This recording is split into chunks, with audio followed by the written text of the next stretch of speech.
सभी बच्चे ध्यान दें। आज हम लोग पढ़ रहे हैं motion of A charge particle in a uniform magnetic field. इस टॉपिक के अंतर्गत हम लोग पढ़ेंगे कि अगर कोई चार्ज पार्टिकल किसी मैग्नेटिक फील्ड में परपेंडिकुलर प्रवेश करता है तो उसका पथ कैसा होगा।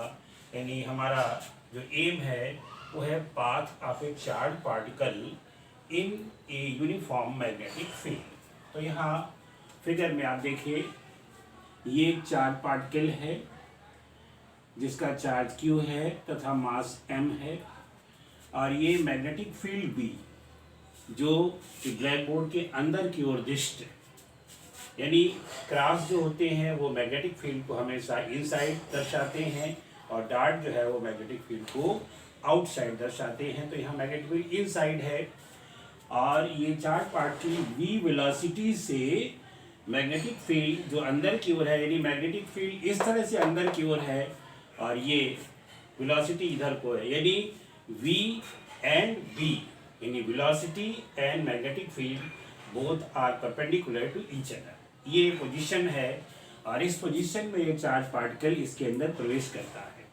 जैसे ही ये इसके अंदर प्रवेश करेगा वैसे ही इसके ऊपर लॉरेंज बल लगेगा और उस बल के कारण एक फोर्स F, जैसा कि आप फिगर में देख रहे हैं, जो ऊपर की ओर काम करेगा और ये वेलोसिटी के भी परपेंडिकुलर है और मैग्नेटिक फील्ड के भी परपेंडिकुलर है। मैग्नेटिक फील्ड अंदर को है और वेलोसिटी इधर है और ये ऊपर की ओर, तो दोनों के ये परपेंडिकुलर है और इस तरफ यानी ऊपर की ओर काम करता है।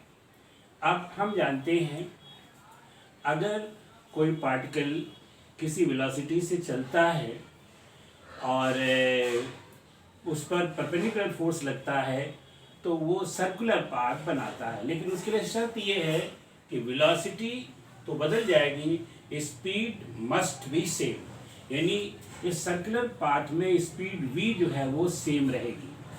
Velocity will change but speed will not change, तो स्पीड सेम रहेगी और स्पीड के ठीक परपेंडिकुलर एक फोर्स लगेगा।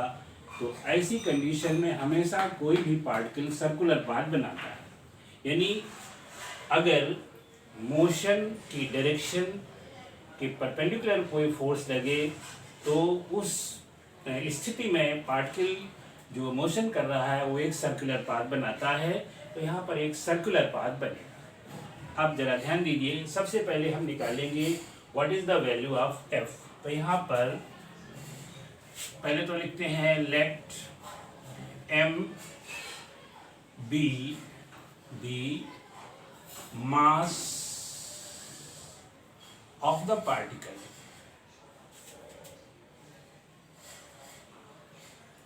and Q be its charge। Particle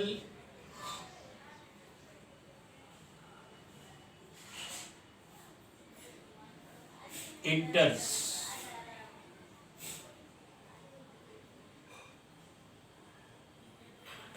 in the magnetic field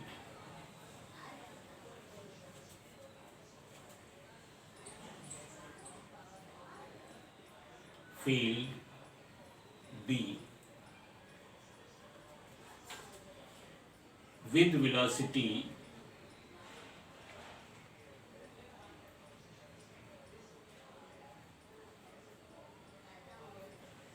v perpendicular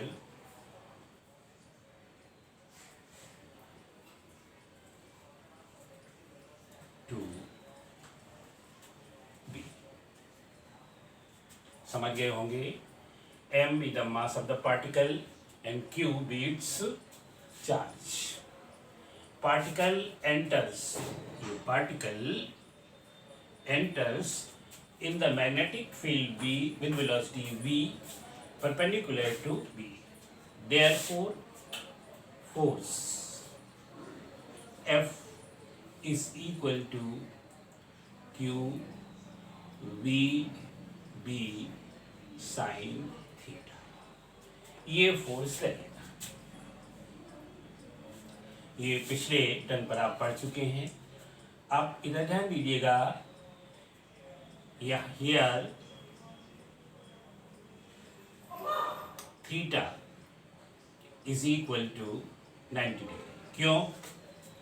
यहाँ पर सभी बच्चे ध्यान दें, वेलोसिटी एंड मैग्नेटिक फील्ड दोनों कैसे हैं? परपेंडिकुलर हैं। तो ये एंगल जो है वो थीटा 90 डिग्री का है। Reason because B is perpendicular, ये दोनों वेक्टर एक दूसरे के परपेंडिकुलर हैं। Therefore F is equal to Q V B Y, because sin 90 is equal to 1। ये फोर्स लगेगा, है ना? Due to this force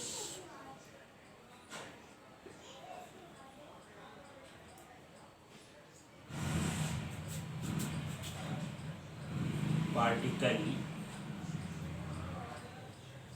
performs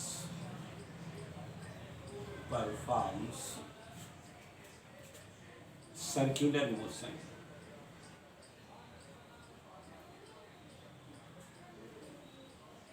of radius, या circular motion of radius small. Therefore, centripetal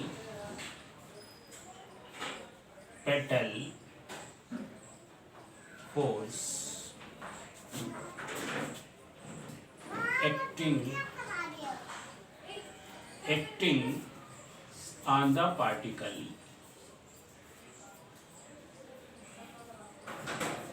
is equal to, या इसको मैं F dash लिख देते, is equal to mv square upon r।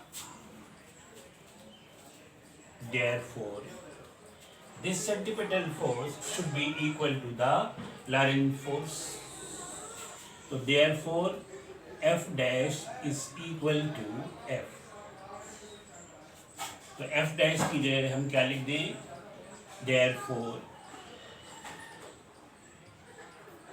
f की जगह लिखेंगे, f डैश की जगह m v square upon r is equal to q v। अब यहाँ ध्यान दीजिए, एक v से एक v कैंसिल हो गया। Therefore, r is equal to mv upon q।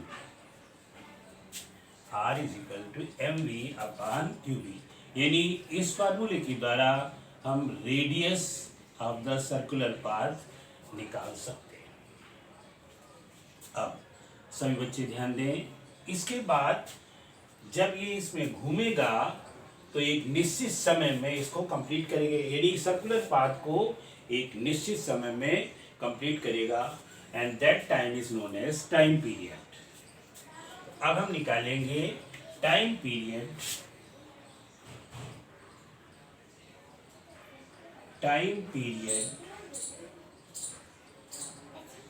of the circular path।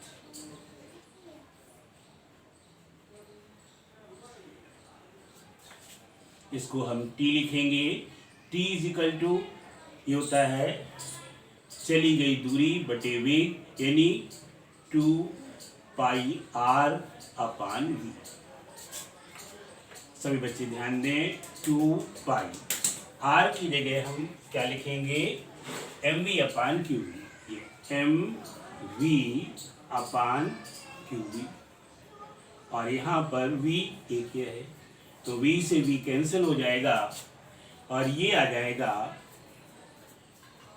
2 pi m upon qv। अब यहाँ पर सभी बच्चे एक बात ध्यान दें अच्छी तरह से, यहाँ पर time period, therefore time period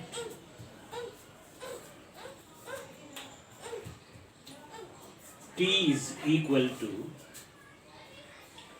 2 pi m upon q।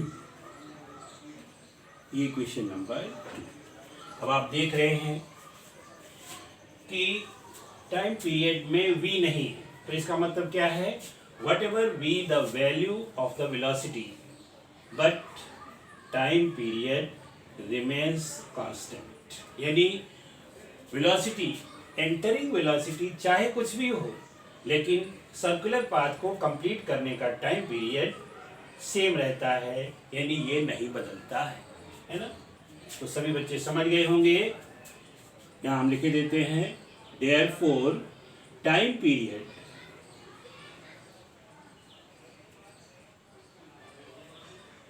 does not depends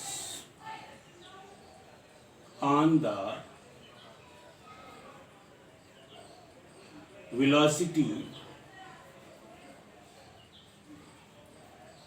of the charged particle।